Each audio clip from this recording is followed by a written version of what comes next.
All right, so we're gonna do an interview on who you are. So the first question is, who is Xcrpt, and where does the name come from? It has a meaning behind it to me. I changed my name multiple times over the years. This is just something that ended up sticking with me, and it meant something to me. It's something that set me apart from others. Well, let's start with a few questions about how you came to be. So, where did you grow up, and how did that environment shape you? I grew up on the west side of Greenville, South Carolina. That environment really made me tough. It made me see that you got to get up and do it yourself too.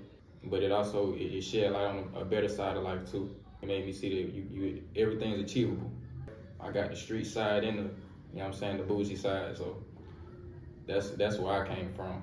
What's your earliest memory of falling in love with music? My earliest memory of falling in love with music has to be around the time my stepdad, he'll pull up and play T.I. and Jeezy in the car a lot. They used to do something to me, it turned me up even as a young kid. When you going and playing basketball, you going to school with your headphones on, that's probably what I was listening to. T.I., Future, Chief Keef, the new era, the Atlanta era. What were you doing before you fully committed to doing music? I was working, probably like 99% of the people out there, trying to make my own way. And I sat down with myself one day and I decided, if I'm gonna do this, I gotta be the whole star. I can't just be somebody that rap. I got more to do. I got more people to touch, to inspire. What made you switch from the mic setup back to the notebook, headphones, and your phone? It's crazy. I'm actually tell y'all a story. I actually got in a car wreck. I ended up losing my car. And around that same time, I was low on money. I really ain't even have a job, so I'm stuck in a box. I'm stuck in a room all day. I ain't have enough money to fix my studio, my laptop, my audio interface, everything broken, so I had to force myself to go back to scratch and show myself that it was possible. It's definitely possible. Anybody can do it with as little tools as I had. That's why I went back. All right, so I hear you're dropping a new album. It's called The Hustler's Notebook. Mm-hmm. What is The Hustler's Notebook, and why did you choose that name?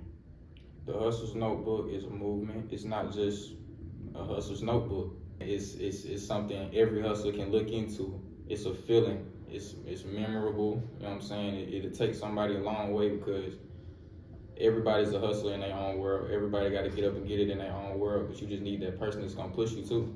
That person that's gonna say that they there with you too. They had the same experience as you did. The hustler's movement is my movement. It's powerful. It's going to be powerful. What made you start this movement right now? I feel like it was now or never. It was now or never. Okay. What are the different phases of the Hustler's Notebook? What does it represent for you? I got a couple phases. I really got a list. I really want to start off by setting my foundation, finding my core fans and connecting with them, the stories that I've been through. You know what I'm saying? The moments that I felt down, the moments that I called people and they didn't answer, the moments where I couldn't go access the high-end studios, and the moments I felt like I ain't have a voice.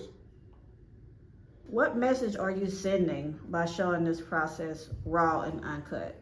I'm sending the message that anybody can do it. Anybody can do it. With the phone, headphones. So what are you doing this for? Who needs to hear all this? A person like me, my younger self. I wish I would have heard this as my younger self. This is for the people who felt like they couldn't achieve things, for the people who wasn't supposed to make it. That's who the Hustler's Notebook for. Not even just the hustlers, the achievers, the wannabes. That's who it's for. Let's go a little deeper. Okay. So what's one of your lowest moments that changed you? One of the lowest moments that kept me going really was when I doubted myself the hardest. It wasn't really something I told anybody I went through, but I doubted myself the hardest. It was a point in time I doubted myself so hard. It's like I felt like I didn't have a reason to do what I was doing, and I needed a reason. The reason is what keeps me going. I feel like I didn't have a reason. And it's multiple people in the world that feel like that. They don't got a reason. So what's the hardest part about chasing your dream without having all the resources at your disposal? The hardest part, believing in yourself, believing that you can actually do it. Thinking that you need everything else, you're gonna short yourself out. Believing that you can actually do What keeps you motivated on days when you feel like quitting? Everything that I've been through, all my experiences, all the people I lost, my son, most definitely.